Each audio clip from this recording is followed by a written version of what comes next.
It's Friday night. Your friends are texting about going out, and you're genuinely excited about staying in, ordering food, and doing absolutely nothing. Then comes the guilt.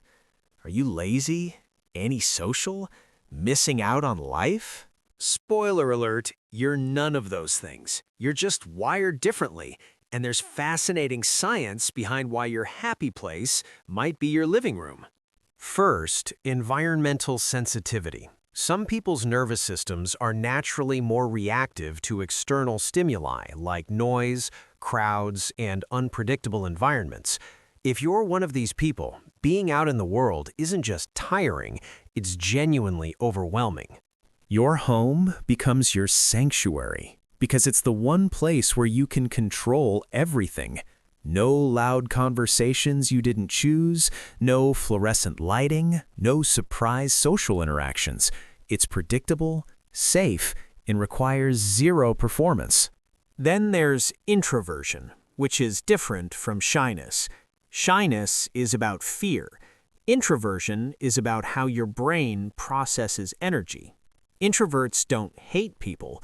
They just find social interaction depleting rather than energizing. So after socializing, introverts need alone time, not to avoid people, but to literally recharge their mental batteries. And home is where this recharging happens most effectively.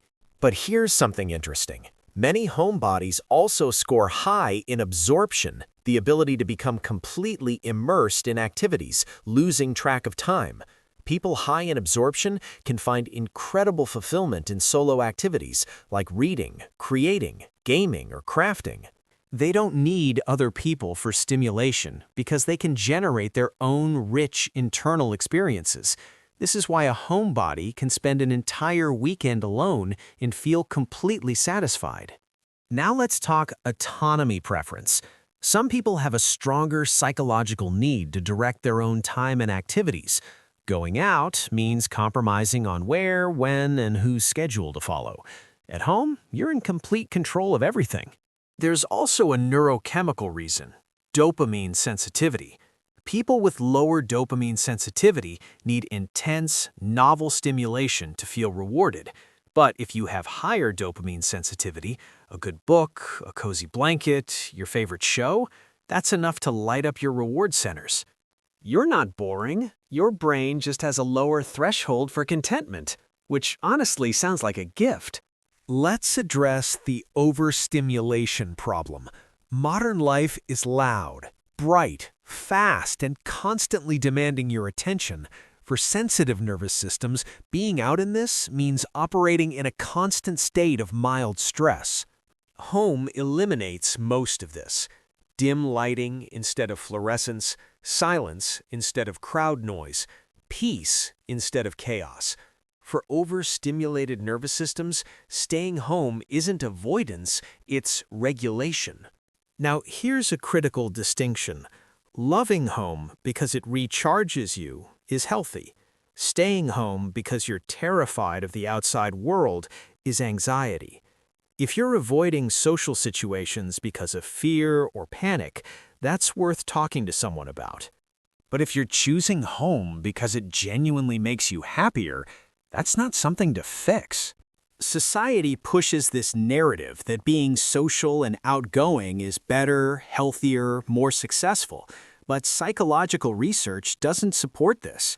Studies show that introverts and homebodies are just as happy, healthy, and successful as extroverts. What matters isn't how much you socialize. It's whether your lifestyle aligns with your actual needs. So ask yourself, after being home, do I feel recharged or restless, content or trapped? Do I choose to stay home, or do I feel like I can't leave? If home feels like freedom and restoration, you're probably wired to be a homebody. Here's what matters: honoring what actually works for you. Maybe that means Friday nights with a book, one close friend instead of 20 acquaintances, or building a life that doesn't require you to constantly perform. Your home isn't a prison where you hide from life. It's your sanctuary where you live life on your own terms.